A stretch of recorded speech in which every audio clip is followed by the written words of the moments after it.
Hello students, good morning. I am Pooja Yadav, PGT Economics from RPS School Sidhrauli. Students, in previous video I had explained the syllabus of business economics for CA foundation course. In this video I would like to tell the definition of economics, the meaning of economics. So students, definition of economics normally classified into three categories. जो economics की definition है students, उसको normally three type से categorise किया गया है. ठीक है, the first one is the classical definition. जो क्लासिकल डेफिनेशन है इकोनॉमिक्स के स्टूडेंट्स, वो किसने दी है? एडम स्मिथ ने. ठीक है, और उनकी डेफिनेशन क्या है? The definition of economics by Adam Smith. An inquiry into the nature and causes of wealth of nation. Adam Smith ने क्या कहा कि इकोनॉमिक्स क्या है? एक इंक्वायरी है, an inquiry into the nature and causes of wealth of nation. किसी भी राष्ट्र की संपत्ति की इंक्वायरी करना, कॉजेज को फाइंड आउट करना, क्या कहलाया? इकोनॉमिक्स. स्टूडेंट्स, 1776 में एडम स्मिथ ने अपनी एक बुक पब्लिश की. और सबसे पहले आपके लिए जानना ज़रूरी है, एडम स्मिथ को और क्या कहा जाता है? The father of economics. ठीक है, क्योंकि उन्होंने ही सबसे पहले इकोनॉमिक्स को डिफाइन किया. और इनकी 1776 में बुक जो पब्लिश्ड हुई वो क्या थी? Wealth of nation.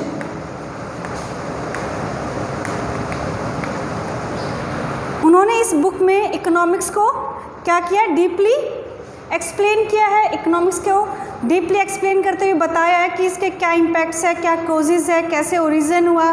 किसी भी इकोनॉमी, किसी भी कंट्री, किसी भी नेशन के लिए इकोनॉमिक्स कितनी मैटर करती है. ठीक है, नेक्स्ट जो डेफिनेशन है इकोनॉमिक्स की वो है the new classical definition is given by Marshall. ठीक है, जो सेकेंड डेफिनेशन दी इकोनॉमिक्स की वो मार्शल ने दी. उन्होंने बताया कि इकोनॉमिक्स, ठीक है, मानते हैं क्या है? वेल्थ है किसी भी राष्ट्र, किसी भी नेशन के लिए. ठीक है, बट हम वेलफेयर को इग्नोर नहीं कर सकते. ठीक है, ह्यूमन वेलफेयर, मटेरियल वेलफेयर, उसको इग्नोर नहीं कर सकते. सिर्फ हम क्या करें कि वेल्थ किसी भी राष्ट्र के लिए कि वेल्थ बनाते रहे, उसको इंक्रीज़ करते रहे और लोगों के वेलफेयर के बारे में ही कोई भी बात ना की जाए, उसको क्या इम्पोर्टेंस ना दी जाए, तो वो इम्पोर्टेंट नहीं है. तो जो उन्होंने, मार्शल ने अपनी रिसर्च की, ऑब्ज़र्व किया चीज़ों को, ठीक है, एनालाइज किया, तो उन्होंने माना कि इकोनॉमिक्स वेल्थ है बट हम वेलफेयर को साथ में लेके चलेंगे इकोनॉमिक्स में. तो उन्होंने इकोनॉमिक्स के साथ, वेल्थ के साथ किसको प्लस कर दिया? वेलफेयर को. थर्ड जो डेफिनेशन है इकोनॉमिक्स की students, that is the modern definition.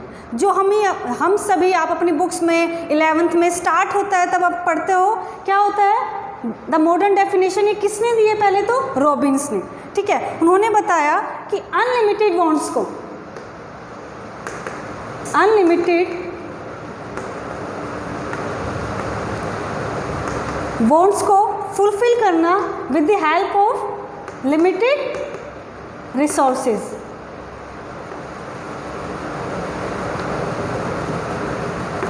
वो क्या कहलाया? Economics. The study of human behaviour and fulfil unlimited wants of human being with the help of limited resources. ये जो डेफिनेशन दी वो किन्होंने दी? रॉबिन्स ने. तो स्टूडेंट्स, ये हमारी डेफिनेशंस रही इकोनॉमिक्स की. थ्री टाइप से कैटेगराइज किया गया. डिफरेंट जो हमारे इकोनॉमिक्स रहे, उन्होंने इकोनॉमिक्स को कैसे डिफाइन किया. ठीक है, जो हमारे फादर है इकोनॉमिक्स के, वो कौन है? Adam Smith. तो यहाँ से बहुत क्वेश्चंस राइज होते हैं डेफिनेशन से, उसके मीनिंग से.